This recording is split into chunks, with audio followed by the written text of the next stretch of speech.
Okay, Dolph. Hey, if Arnold shows up, don't let him in. I've had it with him. He's too good. Is Arnold about to show up? You never know, man. Dolph. So, what was it like getting that call so many years later from Sly saying, "Hey, I want you to be a part of this team"? Well, you know, we beat the crap out of each other 25 years ago, and I would, you know, would love to do it again. And Sly called me and he gave me a great script and a great role, and I was in. I wanted to work with him again, and then the guys just kept piling in, one after the other. And suddenly I'm in this great cast, and you know, really grateful and really pleased to be part of it. It's been terrific. So did it hurt more in Rocky IV or in Expendables? Well, I guess Rocky IV maybe hurt a little more, but I wouldn't want to do it again. He put me in the hospital for 4 days. 4 days, and no thanks. Yeah, Jet clipped me twice in Expendables. If you right. Yeah, they went at it, him and Jet Li. I mean, that's a dream come true match. Talk about David and Goliath. That was fantastic. Randy. So, you're sitting there. How did you find out about this project? How did you get involved? Well, my agent let me know that this movie was coming together, and Sly called me in to come meet him and explain the script and the role that and how he saw it, and really, I mean, I grew up watching Rocky and Rambo. The first Rambo was filmed in my home state of Washington. I was excited to even be considered. Yeah. I mean, the cast was just amazing. Well, now, this is a movie that was predicated on the concept, we're gonna do this for real. With each of you guys, what was the stunt or the thing that you had to do that you actually had to work up some nerve to do? What was scary on this movie for you?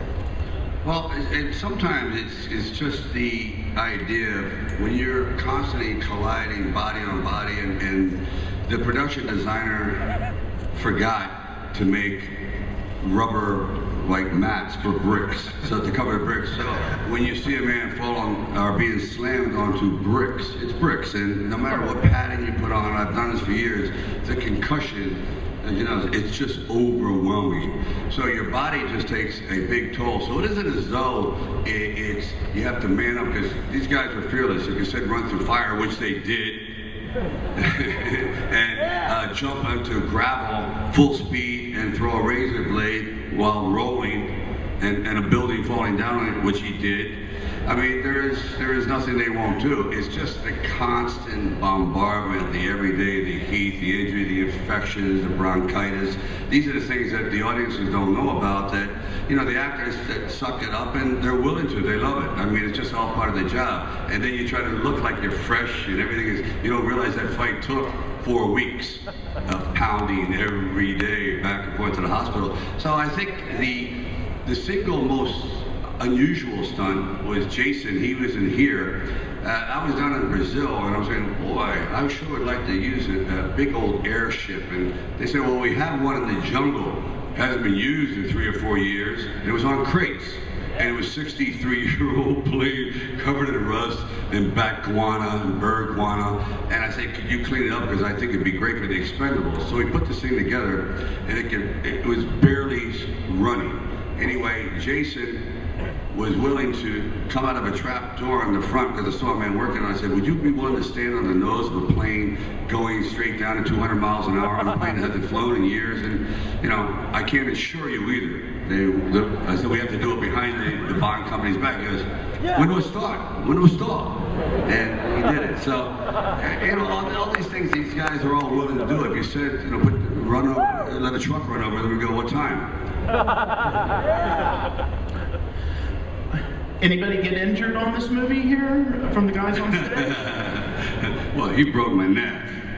What he did? He broke my neck. In my defense. He broke your neck? Yes, he did. He did. He snapped it. It was my fault, but it showed a little bone spur in there. So, Steve, thank you very much. I now have this little thing with 3 screws. People say, oh, go get screwed. I said, I already have 3 times right here. Thank you. Oh my God. In my defense. I thought you were happy to be a part of this. I was happy to be a part of it. But no, it was a very physical fight scene. And one of the things I learned from Sly was, in working with him, was just intensity. We fought for 2 days, and it was always about intensity and bringing the level up. And he wanted it to look real. And when the lead actor, when the writer, the lead actor, and the director tells you to kick the shit out of him, you kick the shit out of him.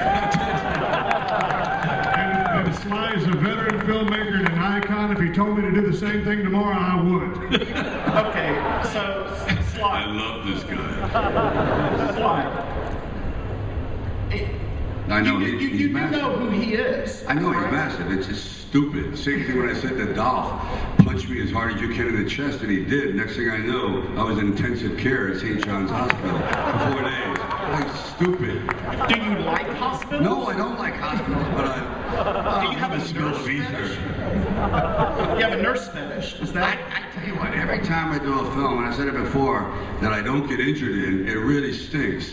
It's like, oh, Rhinestone was fun. I didn't get hurt last time my mom was shoot. So I go, you know what? Hurt me. Hurt me. If that's what it takes, cut my head off and use it for a bowling ball. I don't care. Now, Sly, when you were coming up with this movie, you had options. You could have shot in 3D. You could have done a lot of CG. Why didn't you do it? You know, I really thought about it, and I thought it'd be great to do a real live physical action film on 3D. But the more I thought about it and the constrictions and restrictions of the way you have to film, I thought it kind of like smacked of desperation. Like, I love 3D, but with us doing it, I thought, why not just do it old school in a classical way and just leave it alone? But I was tempted, and I said, no. Okay, so you younger guys on the panel here, what did you learn from these old timers on this movie? Yes. You know, basically, you know, being on screen with a legend that is Sly and everyone else that's involved in this movie. I mean, one thing is he was a mentor to everybody. Any question, anything you wanted to know, it was better than going through 4 years of film school, because this man, you know, he has created what the tentpole is. He created what action movies are today. And this movie being a love letter to every action movie fan. I mean, this guy could have sat in his mansion, he could have sat in his private plane and said whatever, but he got up and he said, I want to make something super special for you. And he taught it. And he said, he told me he was going to make me an action star. And I thank him for that. He will always be like my mentor and always be my pop in his biz, for real. He's awesome. All I have to say is when I was on set and I saw your arms, I really wish your arms, look at that. The gun show is here in San Diego. I just wanted You asked for it. This is not implants, ladies and gentlemen. I was just like, I wish your arms were my legs, you know? I mean, it's just crazy. I think your arms could walk a 300-pound man around, couldn't they? The way Sly would come up and he would say, get the shot on those arms, get the shot. And I'm just telling you, it's the way action films were made, and it's the way to bring it back, and I just thank him. And I think everyone is appreciative. That's why this thing is the hottest thing out right now. We just thank him. Okay, well, speaking of the hottest thing ever, I was told from some people at Lionsgate that they're shocked, absolutely shocked, that Comic-Con would allow this next clip to run. This is true.